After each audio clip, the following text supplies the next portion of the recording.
देखिए सब कुछ नहीं है, ये सिर्फ और सिर्फ चुनाव जीतने के लिए ये सब एजेंडा लाया गया है। चाहे वो तेजस्वी यादव हो बिहार स्तर पर, और ये लोग जो विधानसभा स्तर पर जो ये लोग कार्यक्रम कर रहा है। अब एक चीज़ सबसे पहली बात ये देखिए कि दोनों आदमी जो बीजेपी से जेडीयू से आया है आरजेडी में, वो भी यही काम कर रहा है, और जो आरजेडी में मतलब कि एमआईएम छोड़ के आरजेडी में गया है वो भी यही काम कर रहा है। अब सबसे पहली बात तो ये है कि और मतलब अजीब व गरीब वाली बात है, और देखना भी बड़ा दिलचस्प रहेगा कि एक सिर्फ टिकट के लिए ये लोग आरजेडी एक ही चुनाव चिन्ह एक ही, ये भी कहता है लालटेन पे बटन दबाओ, वो भी कहता है लालटेन पे बटन दबाओ। अब फैसला किसके खाते में सीट का टिकट जाएगा ये कहना मुश्किल है। लेकिन ये लोग जो घर में देखिए, सबसे पार्टी भी बहुत धोखा और गद्दारी के साथ ऐसे मतलब कि इसको योजना को लाया है। योजना कौन लाती है? योजना जो गवर्नमेंट होती है वो लेके आती है कि भाई हमने इतना साल चलाया, हमने इतना। नीतीश कुमार अगर कोई योजना का घोषणा करे तो थोड़ा समझ में भी आता है। विपक्ष लेके आ सकता है, नहीं विपक्ष लेके आ सकता है, उसका चुनाव मुद्दा है। देखिए चुनावी मुद्दा है। आप अगर कर रहे हैं तो आप तो ऑनलाइन भी फॉर्म भरवा सकते हैं, ऑफलाइन ही क्यों कर रहे हैं? और माँ बहनों की आप अकाउंट नंबर को ले रहे हैं, खाता संख्या ले रहे हैं आप, फिर उसका आधार संख्या भी ले रहे हैं। क्या ज़रूरी है कि एक बात बताइए, उन लोगों का कहना है अगर हमारी सरकार बनी तो हमारी सरकार आपको 2500 रुपया देगी, 500 रुपया सिलेंडर देगा। ये लोग हमको ये बताइए कि इसकी सरकार बनी तो माँ बहनों से मैं ये कहना चाहता हूँ कि ऐसे लोगों को जो चौपाल लगा करके अगर फॉर्म भरते हैं तो उन लोगों को ये पूछिए कि आपकी सरकार नहीं बनी, आप जीत गए, वोट आपको दिए, आप तो जीत गए, लेकिन आपकी सरकार नहीं बनी, तब उस समय में दीजिएगा आप लोग पैसा?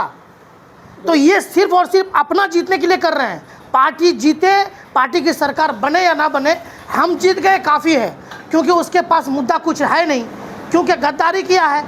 एक पार्टी में रह करके उन लोगों ने ऐसे माँ बहनों को ऐसा ख्वाब दिखाया उस पार्टी में रह करके कि हम ये करेंगे वो करेंगे, लेकिन वोट लिया और जा कर के सीमांचल के कोचा धामन विधानसभा के लोगों को, विचारधारा को इन्होंने बेच दिया। और बात यह है कि ऐसे एमआईएम में माँ बहनों ने रोज़ा रख करके, कोई तिलावत करके, कोई इबादत करके, कोई तहज्जुद पढ़ के, इन लोगों ने माँ बहनों ने ना मतलब वोट दिया था एमआईएम को। ये लोग क्या किया? ये लोग ऐसे माँ बहनों का वोट ले करके ये लोग गद्दारी करके इस पार्टी को छोड़ के आरजेडी में चले गया। तो वो गद्दारी जो किया है ऐसे लोगों से, पार्टी छोड़ा इसलिए कि विकास हो, इसलिए पार्टी छोड़ा। क्या विकास हुआ है? कौन सा हॉस्पिटल बन गया यहाँ? कौन सा मतलब बच्चों के लिए, गरीबों के लिए शिक्षा केंद्र बन गया? कौन सा स्कूल बन गया?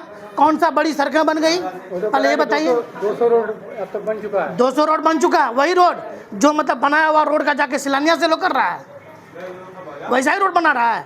पब्लिक जागरूक है, और पब्लिक जब सवाल कर रही है आपसे तो आप पब्लिक को कह रहे हैं क्या आप बोका है? तो पब्लिक चूतिया है। अब देखिए ये लोग देख लिया कि अब जेंट्स को, पुरुष को तो बेवकूफ़ बनाया जा सकता नहीं है ना? तो इसलिए बेहतर है कि महिलाओं तो दिल की नरम होती है, इसलिए महिलाओं पे ये मतलब योजना का जाल फेंका गया है। होगा कुछ नहीं, ये जीत जाएगा, सरकार नहीं बनेगी, ना पैसा मिलेगा। ये लोग नरेंद्र मोदी से कम नहीं है। सरकार किसकी बन रही है? सरकार तो देखिए, सरकार जिसकी भी बनेगी, मगर बिना एमआईएम के सरकार नहीं बनेगी। अब की बार पूरे बिहार में एमआईएम का लहर है, अब एक तरफा लहर है, कोई इसमें संदेह नहीं है।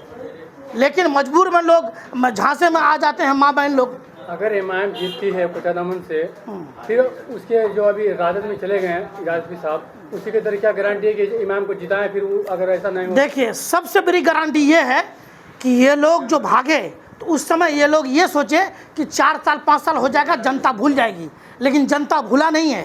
तो सबसे बड़ी सीख जो नए कैंडिडेट आएंगे उनको ये सीख है कि भाई ये लोग भागा है तो ये लोगों को जनता अभी खदेड़ रहा है। अगर हम भी भाग गए तो हमको भी 5 साल बाद खदेड़ेगा। तो इसलिए ये लोग नहीं भागेगा, ये गलती दूसरा नहीं करेगा। और आपका विपक्षी आरोप लगा रहे हैं कि अभी साहब बोल रहे थे कि अभी हॉस्पिटल बनाएंगे हैं, तो उसका अभी तक क्या हुआ? अभी तो कोई हॉस्पिटल देखिए, अवैसी हॉस्पिटल हो या शिक्षा के क्षेत्र में जो भी कार्य हो, हम कहते हैं कि पहले किसी भी चीज़ का देखिए, आप जब तक किसी को कुछ देंगे नहीं, वो आपको कुछ आपको देंगे नहीं। आप उनको वोट देंगे तभी तो वो आपको कुछ देंगे। आपने एतमाद के साथ कोचा दामन की जनता ने वोट तो दिया था ना। हाँ, आपने एतमाद के, सही बात है, कोचा धामन की जनता ने इन लोगों को वोट नहीं दिया था। जो जिला परिषद इमाम को वोट दिया नहीं, हाँ, एमआईएम को वोट दिया था, तो एमआईएम को वोट दिया था, ओवैसी साहब को वोट दिया था। लेकिन एक बात बताइए, जो बेटा भाग जाए तो उस बेटा को कौन बाप रोक सकता है बताइए? तो हम कहते हैं आपने हम पे यकीन किया है, सही बात है, आपने पार्टी पर यकीन किया, ओवैसी साहब पे यकीन किया, आपने वोट दिया। लेकिन आप ये लोग अगर हमारे पार्टी में रहते तो जाहिर सी बात है स्कूल भी बनता, हॉस्पिटल भी बनता। लेकिन ये लोग तो 1 साल के बाद भाग गए, जिसके कारण हमारी पार्टी, हमारे सदर लाचार हो गए कि ये लोग भाग गए। उनका कहना है कि पार्टी से इसलिए हम दूसरी पार्टी में शामिल हुए क्योंकि विकास नहीं हो रहा था। विकास नहीं हो रहा था, इसलिए हम दूसरी पार्टी में। हम कहते हैं कोई बेटा पैदा होता है तो पैदा हो, बच्चे का पहले परवरिश होता है। तो वो लोग जीते थे, जीतने का कितना दिन हुआ था? साल भर तो हुआ था। कोई भी योजना जीतने के बाद तुरंत मिल जाती है क्या? तो योजना मिलता, वो लोग पार्टी में रहते तभी ना काम होता। वो लोग क्या अच्छा एक बात बताइए, विधायक फंड में जो रुपया आता है, क्या ये लोग उस रुपया से विकास किया है ना? कोई ऐसा एक काम गिनवा दीजिए ये लोग पूरे सीमांचल में जो कुछ किया हो। जैसे अभी है ना, अख्तरुल इमान साहब ने कहा था ना कि हमने हक छीन के लाएंगे, हक छीन करके आपको खाड़ी और असली पुल दिखा दिया ना। एक इतिहास है, एक कायम है कि भाई आप देख सकते हैं, ये किसी से बैर नहीं है। एक मिनट, अगर अख्तरुल इमान साहब खाड़ी और पुल लेके आए हैं तो अमोर की जनता फिर भी नाराज है।